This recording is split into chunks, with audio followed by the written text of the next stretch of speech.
Whenever you're in Manchester, it often feels like you are surrounded by towers of glass all around. People living and working in high-rise buildings. 200 years ago, though, buildings like this did not exist.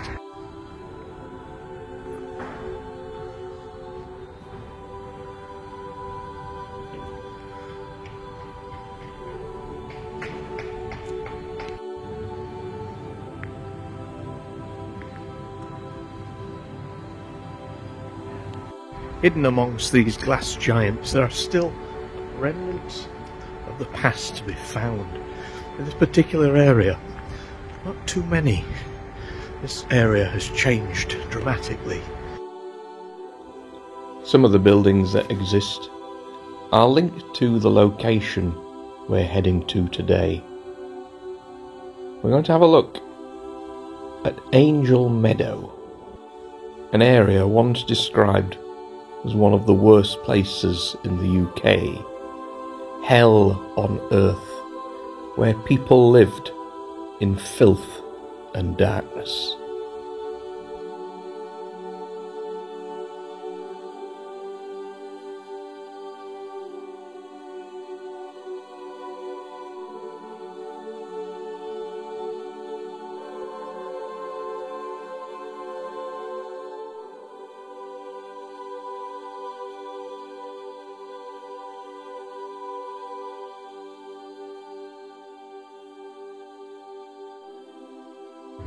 So this is Angel Meadow today. This is a very rare, really, green space right in the centre of Manchester, and once again right in the middle of all the new, mostly glass buildings that surround it. It's really hard to imagine what was here before.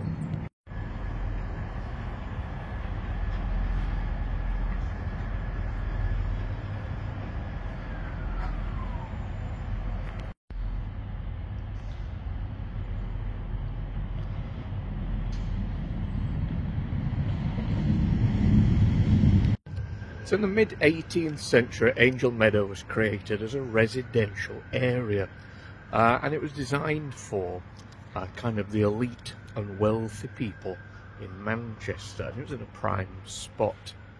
But over time the city started to grow, and so the people who were here moved away to the suburbs and escaped.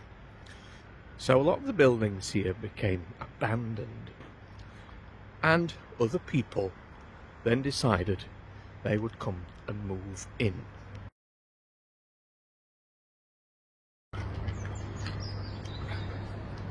So the people who moved here were poor people, essentially. Large families, some with no income, not working. There was an influx of Irish immigrants who came escaping the Great Famine in Ireland. And all of a sudden the houses here were increased in number by people. Thousands of people here. And as you can imagine, the living conditions became quite abhorrent. A description of Angel Meadow at the time described it as passageways that led to dismal inner courtyards, backyard slaughterhouses, catgut factories, with piles of dung releasing a potent cocktail of obnoxious aromas into the air. The alleys and streets were ankle-deep in rotting rubbish and offal. Rickety stairs would lead to windowless attics, where lodgers slept on temporary beds or on the floor, or even in the cellars, where sewage would run through. Cramped, dangerous, dirty conditions, diseases from rats, bedbugs and cockroaches. These conditions led to a high mortality rate, with many deaths of babies and children. It's estimated roughly 30,000 people were here at one point, living here, and amongst the poverty and the disease became the worst type of people living in and moving around the area. These were criminals, thieves, bullies, became a den for prostitution.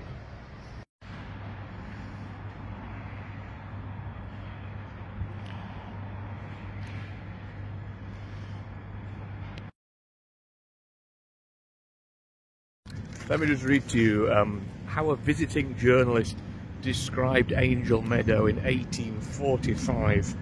The lowest, most filthy, most unhealthy and most wicked locality, Angel Meadow. Unhappy wretches living in filth and darkness. Families living with criminals and gangs. Picture that for a moment. And at the same time, with the disease running rampant and illness, mortality rates here were also very high. And that is where the shock of exactly what Angel Meadow is comes in, because, believe it or not, this area here is a former graveyard, and underneath my feet are the forgotten souls of 40,000 people.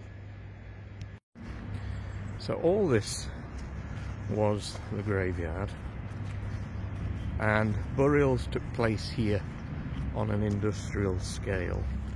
This is apparently the edge of the graveyard, and you can see it would have had metal railings along it at one point. But essentially people were buried one above another, just a plank between the coffins, and then obviously filled in. And yeah, that was at the same time as this was lived in. Can you imagine?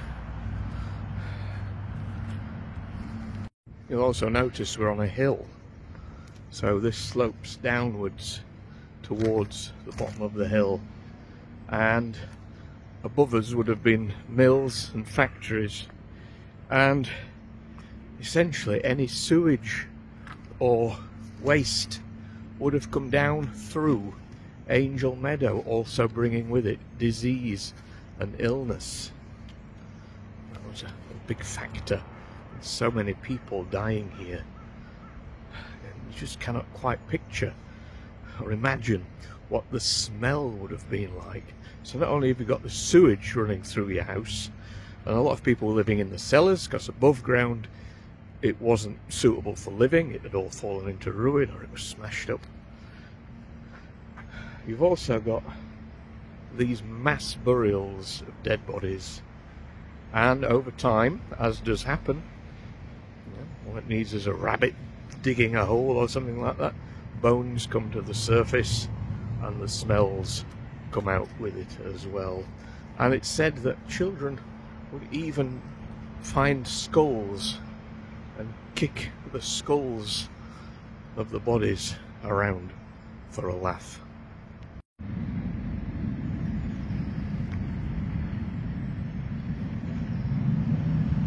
One of the big problems here as well was it was a hotbed for activities from the Scuttlers, and they were gangs of youths in Manchester at the time who kind of fought for control of the streets. So this place was just a place they could just come in and essentially do what they wanted back then.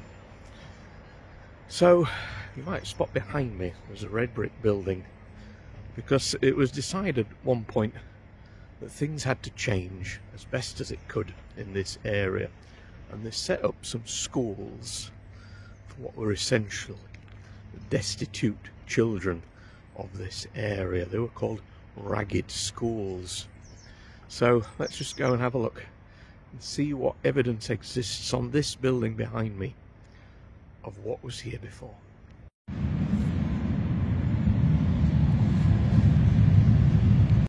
Up on the hill behind me was the Sharp Street Ragged School. There was a ragged school at this building just here as well. There's a lot of work going on, so I'm not sure how much we can film. We'll give it a go.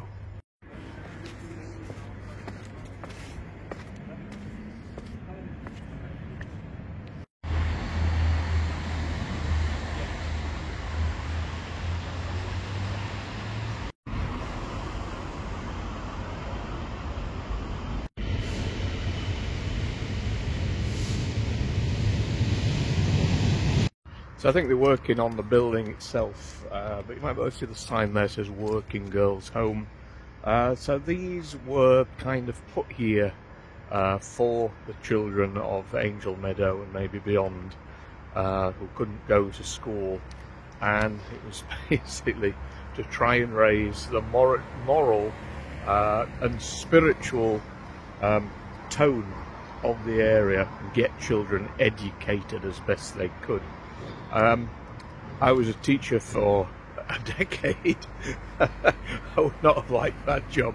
Yeah, wow, what a task they were given.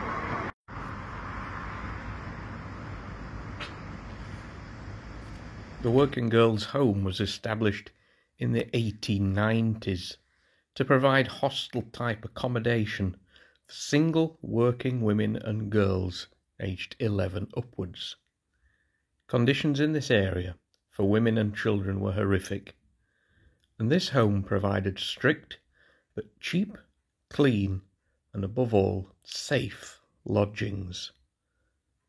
Lodgings in other houses, especially Angel Meadow, saw women fall prey to conmen, groomers and pimps. Also being here helped avoid potentially ending up in a workhouse. So I'm underneath the railway, and another problem occurred when they built the railway, which a lot of the people who came to Angel Meadow came to work on the railway, but unfortunately when they built it, it went straight through the burial ground. Now, the burial ground with 40,000 people in it, and essentially those bodies were just dumped, you know, they were brought out and dumped, and once again you were faced with bodies piled up rotting, unwanted juices flowing out of them and going into water supplies, sewage systems. And there was no public outcry because these were paupers' graves. Yeah, they were eventually reburied, thankfully, but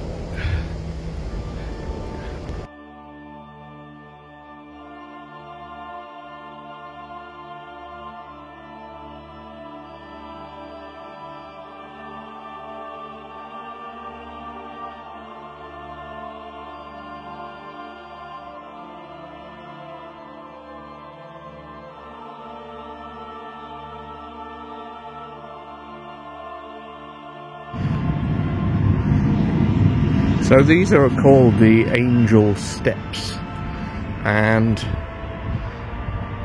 it's said that the inhabitants of Angel Meadow witnessed angels in this area, and it was thought that they were the guardians of basically the infants in the graveyard. Now, up at the top of here are what's called St. Michael's flags, because this was also the location of St. Michael's Church, and it was actually described as the ugliest church in Manchester, and it was demolished many years ago. Obviously it was linked with the graveyard. Now there is a little gravestone here just by this tree, which may have some suggestion to what was here before. I'm not sure if this wall is also linked with the graveyard. The walls I've shown you earlier were. Yeah, let me show you St. Michael's flags and what they're about.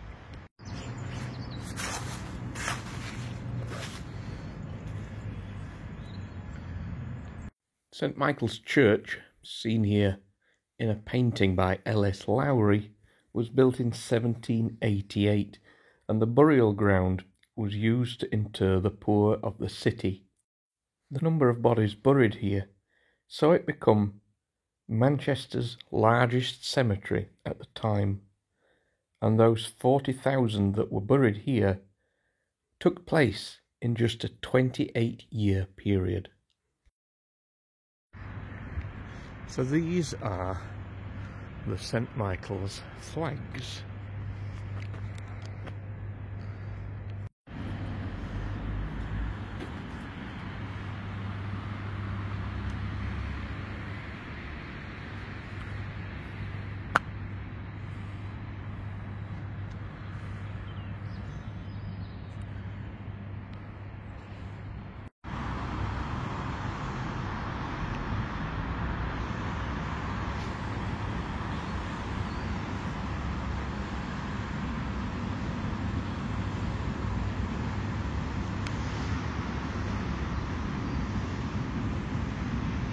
So these were put here in 1855 in an attempt to stop all things happening to the bodies that were here. The flagstones that are here, I'm not quite sure where they came from, but they're not representative of the people underneath. They are purely almost like decoration. Obviously we're in the right kind of era, but yeah, 1760s, 1790s. So these are from much earlier times, really, than Angel Meadow itself, and were basically just put here as kind of a barrier between the ground and underground. But even the flags didn't stop different types of activities taking place here.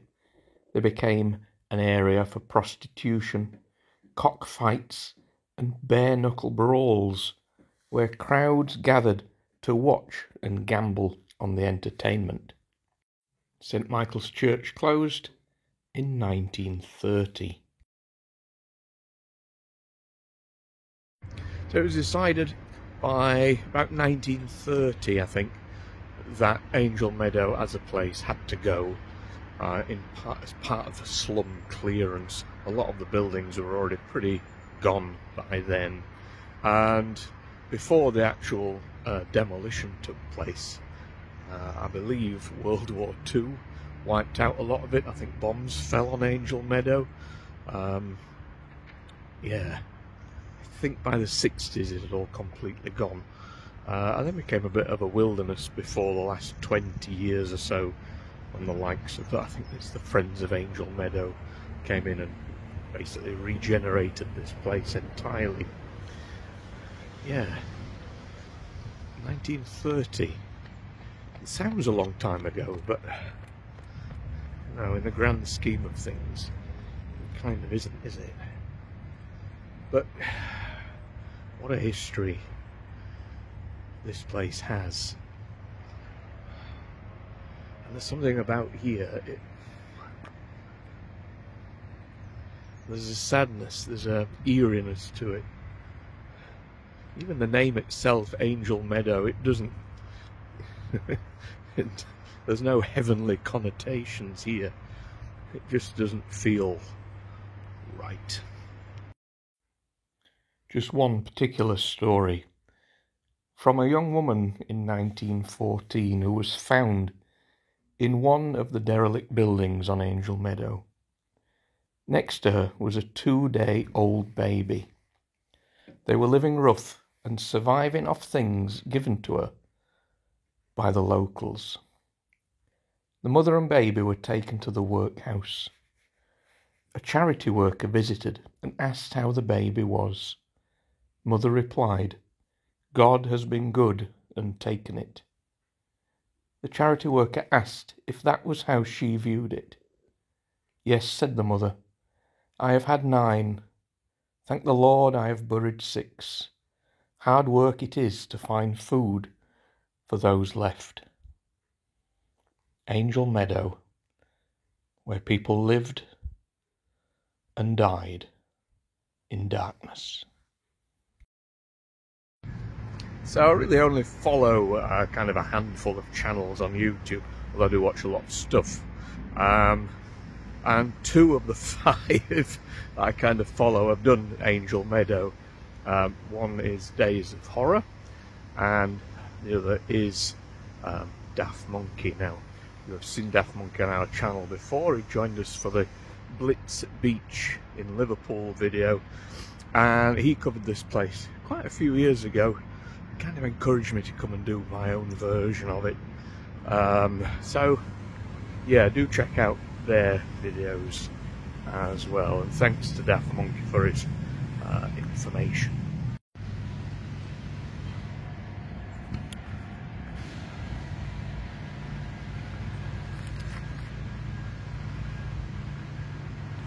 It's obviously a very rare green space in Manchester.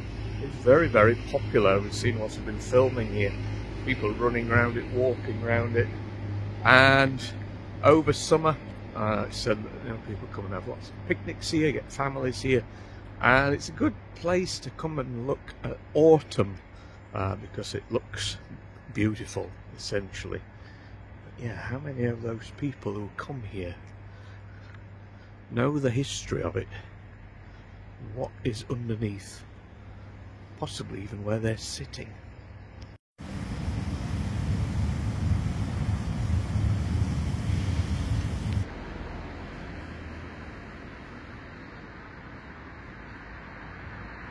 there we go, folks. That is the story of Angel Meadow. Just a very quick bit of history, really, for exactly what went on here. Yeah. What an incredibly sad place. Even as it is now, it feels sad.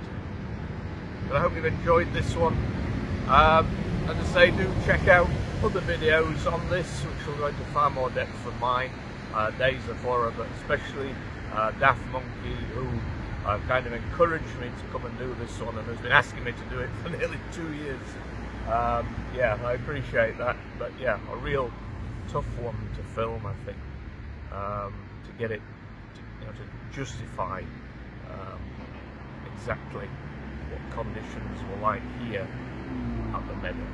Alright guys, we'll see you very soon for the next video. Take care.